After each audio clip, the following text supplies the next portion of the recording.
Was out there last night, felt great.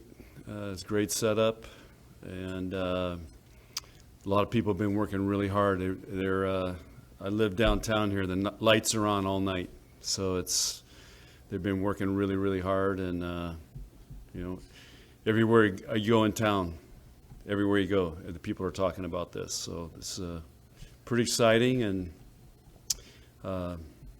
looking forward to it. Be interesting to see how practice goes tonight. I think that's my biggest anticipation is how will we play out there, because I walked out there. I actually had to go measure the court because I thought they messed it up. It was too small, because out there it just looks smaller than when it's in Devaney. So, but I walked it off. It was accurate. But anyway, here we go. Can you believe this is happening?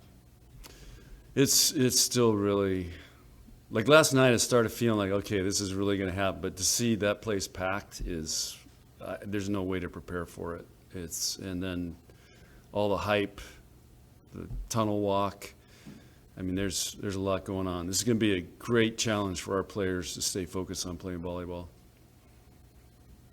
How meaningful is it for you that it's not just a celebration of this current team, but a celebration of all of the teams that have come before? Yeah, I was just talking to a really good friend of mine this morning who brought up that this is, if you think about where women's sports started and then what's going to happen tomorrow night, I mean, this is a celebration for all that, and for all the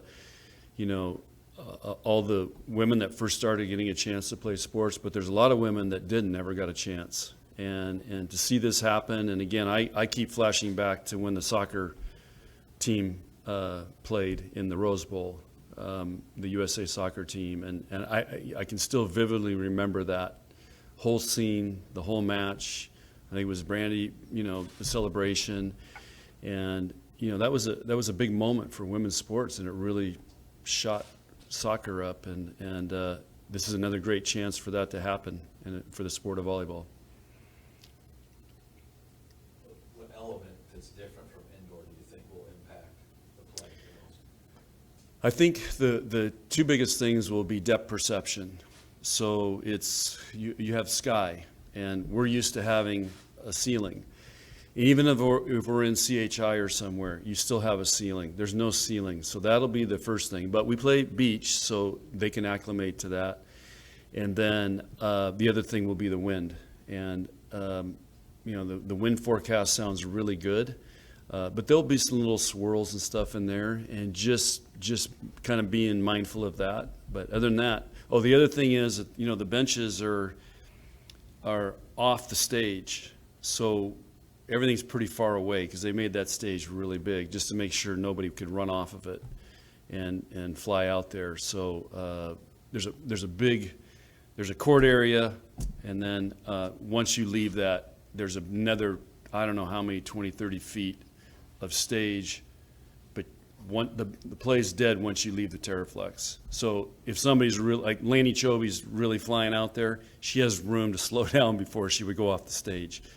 And so they made that stage, I think, bigger than what they originally planned. Anybody going to be on that platform, coach, or the benches? The benches are going to be below. I don't know. We're going to figure it out today in practice, because you're right. The bench will be down below the stage. So we'll have to figure out. It's pretty far away. Yeah. I know. Yeah, we'll figure it out today. Yeah, what are your kind of goals going into that practice to get them ready for tomorrow? Just get used to it. We're going to do a practice tunnel walk. We're just going to try to front load them on everything that's going to happen, and get used to playing outside, and like I said, the depth perception. That's going to be really different for them.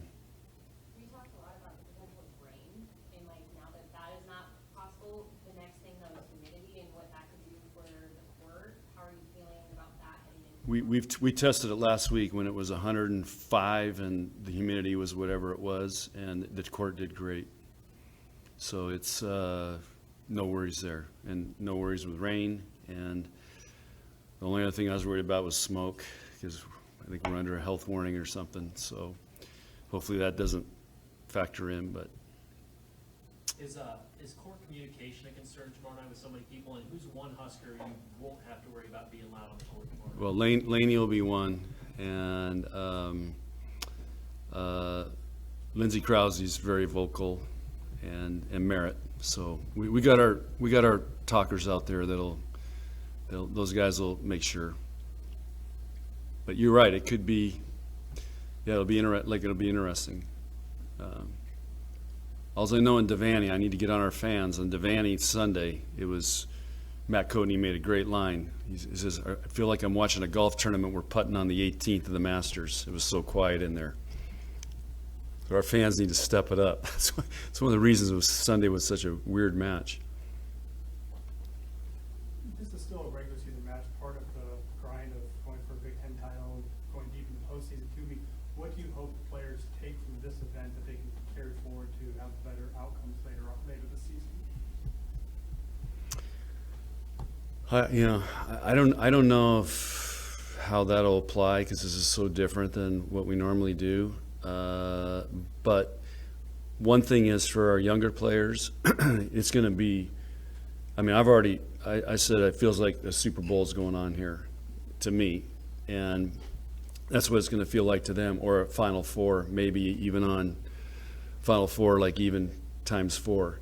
So just being a part of a big event and all that goes with it and everything going on, I think that's what it's going to prepare them for, is next time this happens or we get to a Final Four, they're going to be used to the show that goes on besides the volleyball match and all the attention and everything that goes with it. How will you guide your players with this tomorrow, John, in terms of trying to soak it all in and understanding what they're a part of, but then also trying to win a volleyball match too? Yeah, I don't know. I'm just trying to own each moment. Just how are we gonna?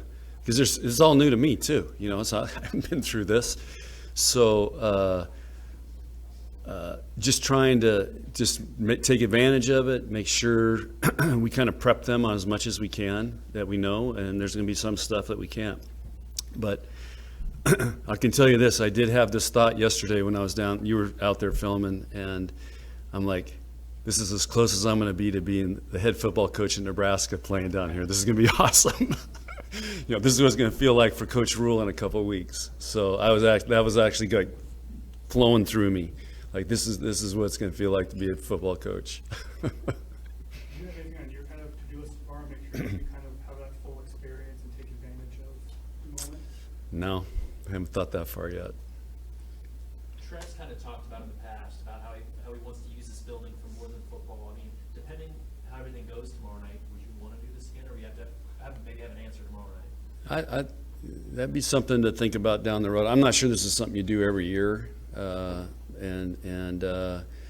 but it's a great idea, and it could be a great example for other things that could happen. Maybe it's basketball, maybe softball plays down there, maybe soccer, maybe more concerts. So I don't know. Maybe we have a PBR rodeo in here. That'd be awesome. John, you talked about this being a celebration of players that have come before, but how meaningful just for you to have some of your former women here supporting being a part of this great event? Yeah, there's going to be former alumni here that I've never met. And, the problem has been we can't bring them all back like this. So this is the first opportunity for this ever to happen because we're always sold out, so we don't have seats. And I think there's close to 100 are coming back. So what a great opportunity for all of them. And I've been reading and hearing their excitement for this.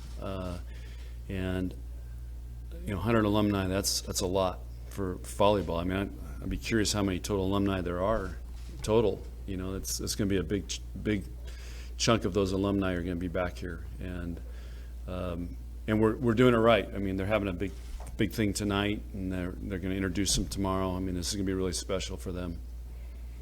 Just what does it say just about how this program has transformed, going from playing in Maple League to now playing in the Royal Stadium program? Yeah, that's what they pay you guys to do. Put that in perspective. I was here in '88 when we were in the Coliseum, and we had a couple of really good crowds. So that's when we saw the potential that potentially could happen. But you're right, there will be women here that played in Maple League, And, they tore the Maple Leaf gym out because they redid that. But sometimes we would just take our team over there and train periodically just to say, hey, this is what it used to be like. It's this little cracker box. It's super loud in there.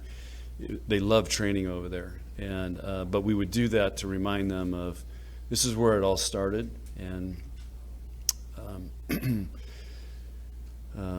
so there'll be some reminders of you guys. It hasn't always been like what you're used to.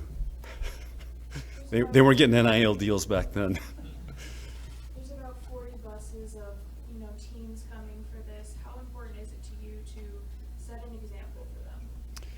Well, they're coming because they want to be a part of this, and they want to be a part of Nebraska volleyball. And a lot of them, they can't get into our regular matches. So hopefully we're going to inspire some future Olympians and future Huskers and young girls that want to be volleyball players, because I know that a lot will be there tonight. And so the main thing is just to inspire them and really to dream big. I wish Jordan could be here. This would be really special for her, but they're playing, getting ready for the Olympic qualifier. Coach, what does this say about the profitability of women's athletics and as well as, maybe the popularity of volleyball growing? I think Amy did a great article today. I think we're setting the example of what can be done. And, I made that vow in 2001 when I was told, you guys would be nothing if you weren't paid, football wasn't paying for your way. And here we are.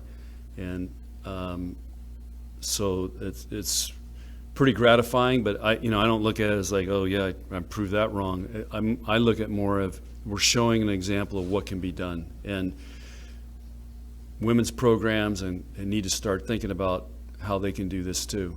And so I'm just very proud that it's at Nebraska, and we have the support and administration here that would take this risk, because it was a big risk. And we had a President Carter, he said, hey, we're going to sell this thing out, and he's right. I want to see him go do that at Ohio State now.